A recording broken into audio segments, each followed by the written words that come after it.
السلام علیکم ورحمۃ اللہ وبرکاتہ۔ زمین اپنی جگہ قائم ہے، آسمان اپنی وسعتوں میں پھیلا ہوا ہے، سورج اپنی روشنی بکھیر رہا ہے، چاند اپنی ٹھنڈک دے رہا ہے، ہوائیں چل رہی ہیں، دریا بہہ رہے ہیں، پہاڑ اپنی عظمت کے ساتھ کھڑے ہیں۔ یہ سب کچھ آخر کس کے لیے ہے؟ اور اگر یہ سب انسان کے لیے ہے تو پھر ایک سوال دل کو جھنجھوڑ دیتا ہے، خود انسان کس کے لیے پیدا کیا گیا؟ یہ وہ سوال ہے جس کا جواب مل جائے تو زندگی کا ہر راستہ واضح ہو جاتا ہے، اور اگر یہی سوال نظر انداز ہو جائے تو انسان ساری زندگی دوڑتا رہتا ہے مگر منزل تک نہیں پہنچتا۔ آئیے اسی حقیقت کو سمجھنے کی کوشش کرتے ہیں۔ اللہ تعالیٰ نے پوری کائنات انسان کے فائدے کے لیے پیدا فرمائی، مگر انسان کو صرف اپنی ذات کی معرفت، محبت اور بندگی کے لیے پیدا کیا۔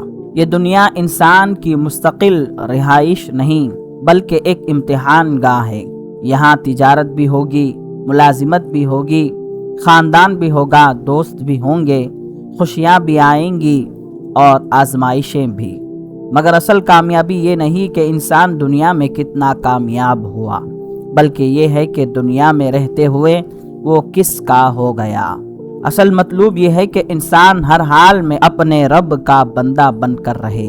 اب ایک اور سوال پیدا ہوتا ہے، اگر اللہ چاہتا تو انسان کو بھی فرشتوں کی طرح صرف نیکی پر پیدا کر دیتا، پھر آزمائش کی کیا ضرورت تھی؟ یہی وہ مقام ہے جہاں انسان کی عظمت سامنے آتی ہے۔ اللہ تعالیٰ نے انسان کو خیر اور شر دونوں کا راستہ دکھایا، عقل عطا کی، اختیار دیا اور پھر اسے آزاد چھوڑ دیا کہ وہ کس راستے کا انتخاب کرتا ہے۔ جب بندہ اپنی خواہشات، لذتوں اور نفسانی میلانات پر اللہ کی رضا کو ترجیح دیتا ہے تو وہ اپنے رب کے قریب ہو جاتا ہے۔ یہی وہ امتحان ہے جس کے لیے انسان دنیا میں بھیجا گیا۔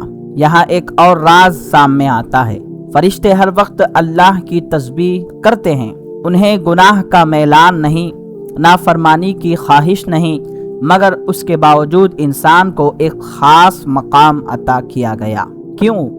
اس لیے کہ اللہ کو ایسی مخلوق مطلوب تھی جو آزمائشوں کے درمیان رہتے ہوئے بھی اس کی محبت میں تڑپے، اسے یاد کرے، اس کے سامنے روئے، اپنی خطاؤں پر نادم ہو اور پھر اس کے در پر واپس آ جائے۔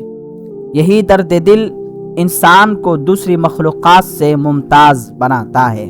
لفظ انسان اپنے اندر محبت، انس کا مفہوم رکھتا ہے۔ اللہ تعالیٰ نے انسان کو نفرت کے لیے نہیں بلکہ محبت کے لیے پیدا کیا ہے۔ اسی لیے جس دل سے محبت ختم ہو جائے وہ اپنی اصل فطرت سے دور ہونے لگتا ہے۔ انسان کے اندر رحم، شفقت، احساس، چاہت اور عشق جیسی کیفیات اللہ تعالیٰ کی عطا کردہ فطرت کا حصہ ہیں۔ یہی اوصاف اسے اپنے رب کی معرفت تک پہنچاتے ہیں۔ انسان کی تخلیق مٹی سے ہوئی۔ مٹی کی ایک حیرت انگیز خصوصیت ہے کہ اسے جس سانچے میں ڈھالا جائے وہ اسی شکل کو اختیار کر لیتی ہے۔ بالکل اسی طرح انسان بھی اپنی صحبت، ماحول اور تربیت سے متاثر ہوتا ہے۔ نیک لوگوں کی مجلس اسے اللہ والا بنا دیتی ہے، جبکہ بری صحبت آہستہ آہستہ اسے اپنی اصل فطرت سے دور لے جاتی ہے۔ اسی لیے انسان کی زندگی میں صحبت کی اہمیت بے حد زیادہ ہے۔ ہر انسان کے دل میں دو آوازیں موجود ہوتی ہیں، ایک آواز خیر، تقوی، محبت اور اطاعت کی طرف بلاتی ہے، دوسری آواز خواہشات، غرور اور گناہ کی طرف کھینچتی ہے۔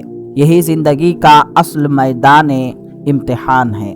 انسان چاہے تو اپنی خواہشات کا غلام بن جائے اور چاہے تو اللہ کا محبوب بندہ بن کر ولایت کی منزلیں طے کر لے۔ انتخاب اسی کے ہاتھ میں ہے۔ انسان کی تخلیق کا مقصد صرف دنیا کمانا، شہرت حاصل کرنا یا خواہشات پوری کرنا نہیں بلکہ اپنے رب کی معرفت حاصل کرنا، اس کی محبت میں زندگی گزارنا، خیر کو اختیار کرنا، شر سے بچنا اور اپنی پوری زندگی کو رضا الہی کے تابع کر دینا۔